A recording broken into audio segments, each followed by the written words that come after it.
Welcome or welcome back to my channel. I'm Amanda and today I'm playing with a few different things. So first off, I'm using my Counterfeit Kit challenge for June and using some paper from that. I'm using the Media Mayhem prompts, which are ink, stencil, and decorative edge.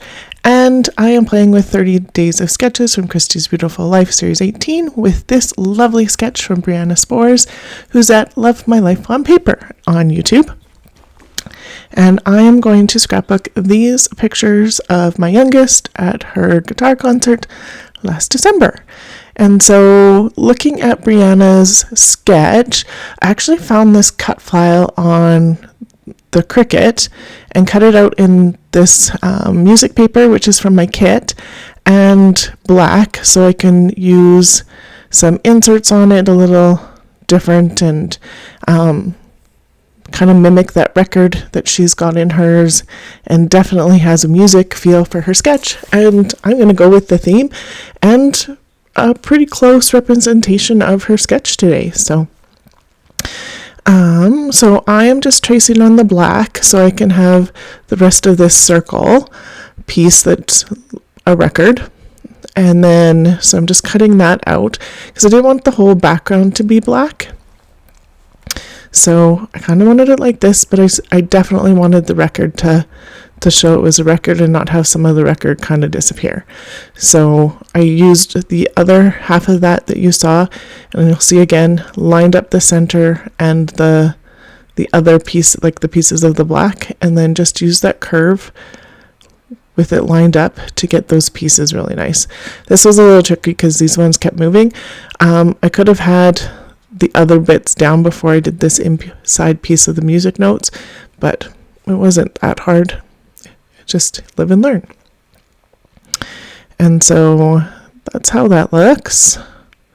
And so this is what I'm thinking when I don't know how I do it, but somehow I get that black middle piece to move over a little too far, like probably right there is what I did. Because that outside piece is overlapping and I didn't realize it.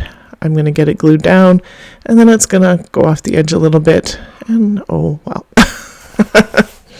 So before I got too far, I did want to do some stenciling on the record. So I had thought about doing some lines like a record paper does, but I really like this heart stencil and I haven't used it for a little bit. So I decided that I'm definitely going to use this on it, and I think it works well.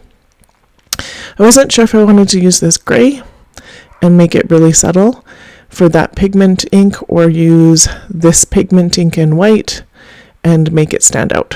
So I'm trying it on the scrap, and I definitely am going to go with the white.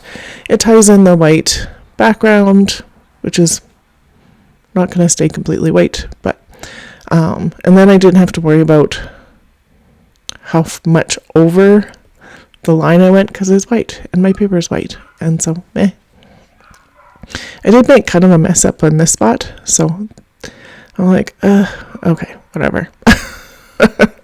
It is what it is. I'm not cutting it out again, not a big deal. So adding some glue around, and then this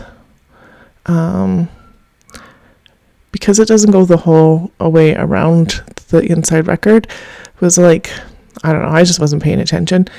And so finally get it to a point, and then I was like, oh, it goes over the edge. And so I did try and pull it up, but it was not going to come off of that paper very easily. So I'm like, all right, whatever.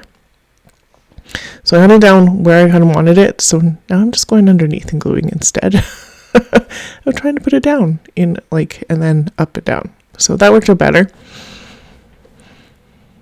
And then the music note is going to go in this corner here. And then I just need the inside pieces, which I didn't ink yet. So I'm going to ink right now through the stencil. And put them in. And I think that looks pretty darn awesome. It makes me pretty happy. Looking for that other black piece. And I'm like, oh, there it is. Not that way. So making sure I'm putting it in, and then I drop it and have to do that all over again to figure out, because I didn't want to put the hearts in upside down. And I also didn't want to ink the backside because, yeah. So this piece cut out from the music paper too as part of the cut file, and I liked that as well.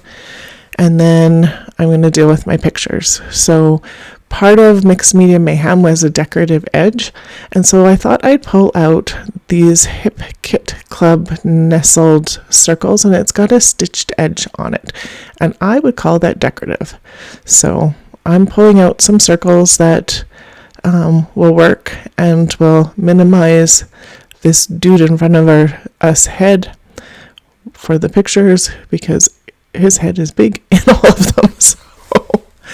So just trying to figure out what size, and then I'll pull out my die cut machine and just grabbing it there, and because it lives under my desk, and I'm just going to run this through, and that's what I'm going to do with all of them in the different sizes. So I am going to skip through that a little bit. I thought I'd do maybe a black border. This is the last picture that I'm getting done. And then I decided that I'm going to do a circle that's big, like the next circle size up, in black. And so I'm going to cut out a whole bunch of black ones. I think I'll show you one. But yeah, I show you one. But when I pull my layout out and where I want these to go, the black kind of gets a little hidden. Like it doesn't make those pictures pop at all. So I was like, well, let's see. No, I don't really like that. I thought about this one being the center, like it is on the sketch for the picture, but it's not going to happen. And then I'm like, okay, so if I wanted to use this again, I'd probably do the layout the same way with the other one I cut out. So I really only have to save that inside bit and the little bits that are inside the music note. So I'm going to cut that piece off and this piece off because that makes that doable. And then I can use all of this outside bit to make this work. And then I'm thinking I'll probably like that better. So I'm going to tape these on so that I can have 2 for 1 in that one spot. And then on it goes, in it goes.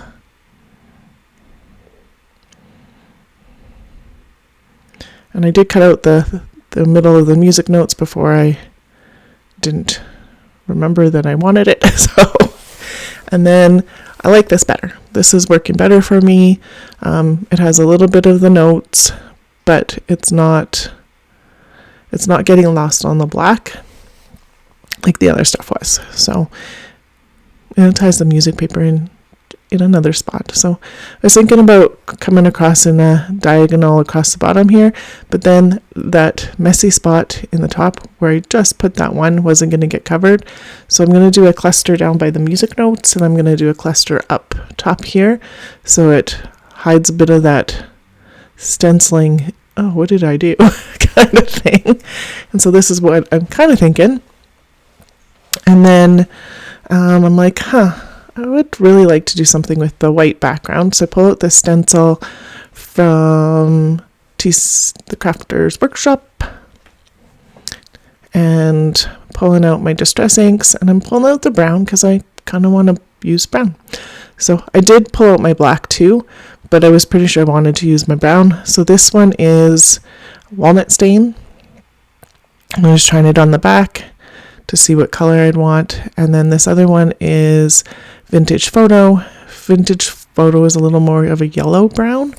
And so I was like, either one of those would work. But on the front side, it's more of that chocolate brown. So I decided to go with the Walnut Stain instead.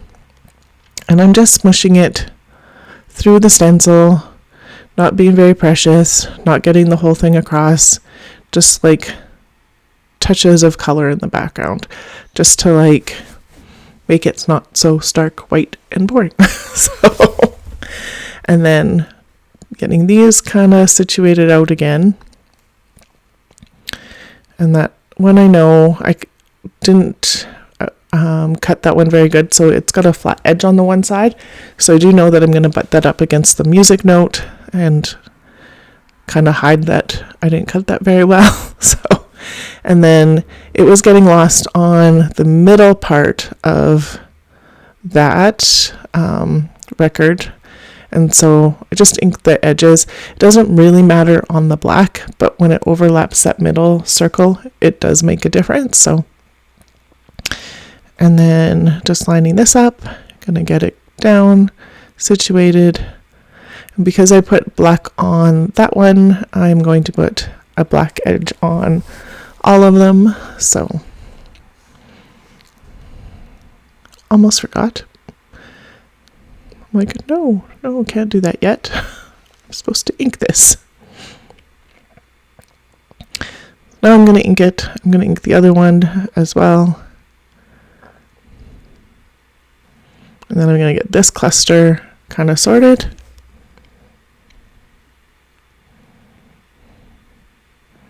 And that works.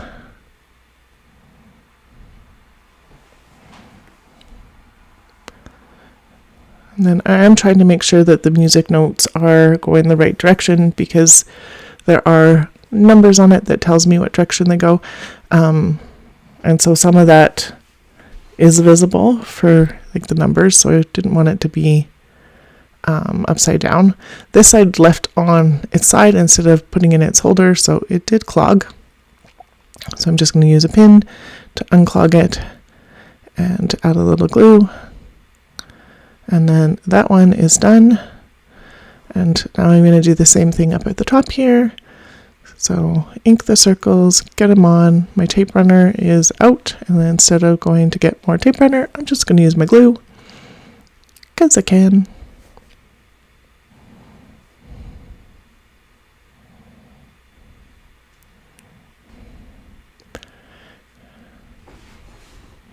This one takes a little more forethought on gluing, because I do have that center that is not in there. So instead of on the picture, on the paper, because it makes it easy to get it on and reposition if I have to.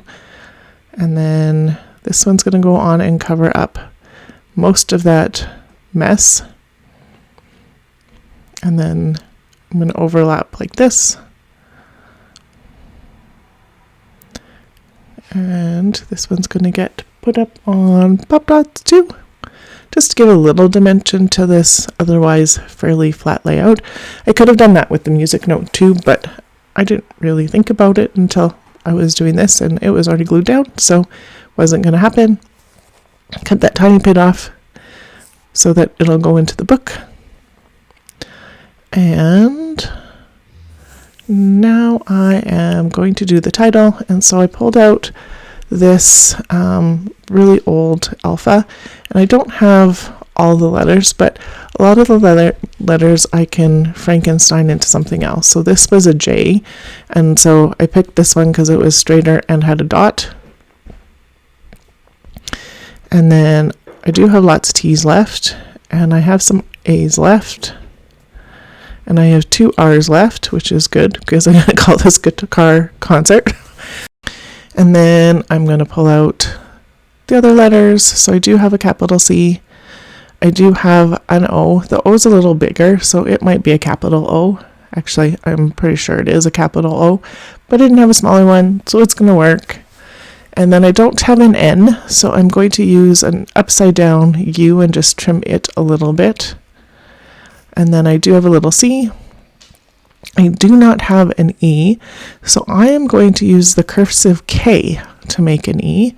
So I'm going to chop off the top and the bottom, and going to poke out the middle hole because it was not coming out very well, and then just make it a little bit rounder, and I have an E. And then the last R I have. And then I'm going to use a T, but a smaller one, because that one wasn't going to work. And that, I think, works pretty good. Perfect. No. Works. Done. Yes. So I'm going to ink the edges. just to give it a little bit of, pull the black out and give it a little bit of, interest on the edge. And all I'm going to do now is put some of these puffy heart stickers, and these I think were either Studio Calico or Ali Edwards. I'm not positive, but I'm going to get 6 of them on because they're pretty cute. This one I'm going to hide some of that guy's head that I didn't get rid of. And then down here, that looks pretty cute. And that one is done. I'm just going to look at some other enamel dots, and that's not going to work. And then there'll be some close-ups here. So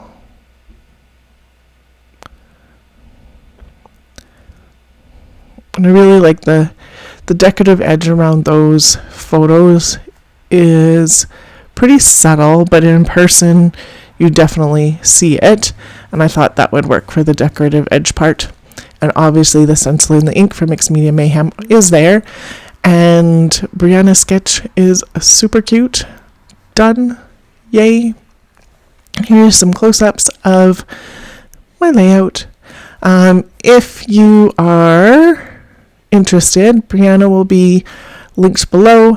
I'm not sure if she'll do a music one this time around, but she has done lots of music layouts. Christy's Beautiful Life 30 Days of Sketches will link below, as well as Counterfeit Kit Challenge on Facebook. And thank you so much for watching. I would love it if you liked, subscribed, and commented. And have yourself a wonderful day.